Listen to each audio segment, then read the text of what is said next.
am na lu la gêné d'abord ci li nga xam ne mooy le groupe parlementaire li mu def beneen bi mooy sa njiitu gouvernement ci boppam ñu bari dañoo jàpp ne li ñu doon voté assemblée dañ ko taillé sur mesure pour lui est-ce que loolu nga jàpp wala da nga jàpp ne son éligibilité amul dara lu ñu ciy wax. non franchement bi ñu jógee 2024 ba tey question éligibilité boobu mosul nekk sama problème parce que liñ ko xañee woon mu bokk mooy nekkoo électeur élection yooyu rek ñu ko xañee bokk ci nekkoo électeur wote na ci ñu dem novembre 2024 mu voté waat waaye ñu fal ko mu am un mandat qui est suspendu et qui est en cours kon man jàpp ma ne loolu mos na nekk un problème fondamental processus bii nag andi loi yooyu te même disposition boobu moo nekk ci code électoral bi mooy dialogue majorité bi bokk na ci consensus yi majorité bi bokk na ci parce que bu majorité bi noonu nekkul consensus kon consensus du am kon déchéance bi consensus la bu ñu bokk seeni consensus la bulletin unique consensus la révision permanente liste électorale consensus la dépôt caution avant ngay retirer fiche parrainage pour mettre de l'ordre consensus la nouvelle loi sur les partis politiques consensus la ak yeneen wax naa la ne après dama teg des comités d'experts di rapport yi génne comité d'experts yooyu liggéey jéebale ma ne leen nañu ñëw xool orientation politique pour bañ ci réero ñu xool orientation politique yi ma ne nañu teg un comité de relecture bi liggéey jéebale un code électoral dans lequel au-delà de la déchéance am na des avancées majeures bulletin unique CENI ak yooyu kon j'ai pas compris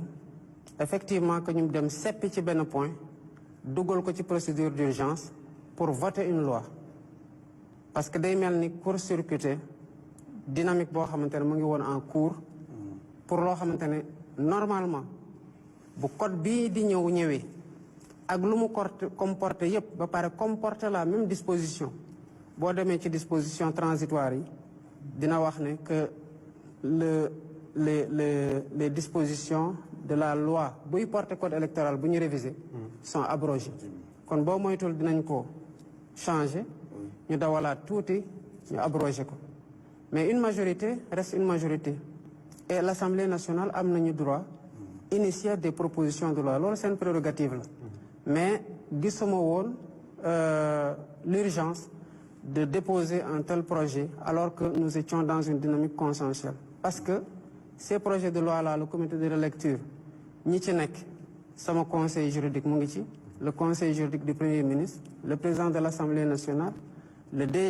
directeur général des élections parce que dafa nekkoon ci comité d'experts bi ma bëggoon bu ñu dee waxtaan bu amee loo xamante daf leen rëcc ci li waral ñu bindee disposition bi nii moom mu mën leen ko clarifier ensuite il y a eu d'autres ñi ci bokk comme le président du groupe parlementaire je pense que le ministre Amadou Ba le ministre Bamba Cissé et je pense Maître Tall liggéey nañ ci à un moment donné donc ñooñu ñoo tëgg andi bu ñu tëggee andi j'ai regardé il y a eu quelque chose qui a voulu être introduit au dernier moment sur lequel laajoon nañu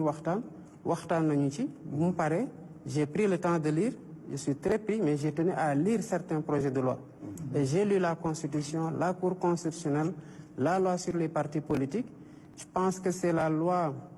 le code électoral la jotul woon am temps lire ko ba mu jeex mais au moins dem naa ci disposition yi sur la déchéance bu mu wóor ma ne que nous avons le même projet de loi pour que mu bañ a am malentendu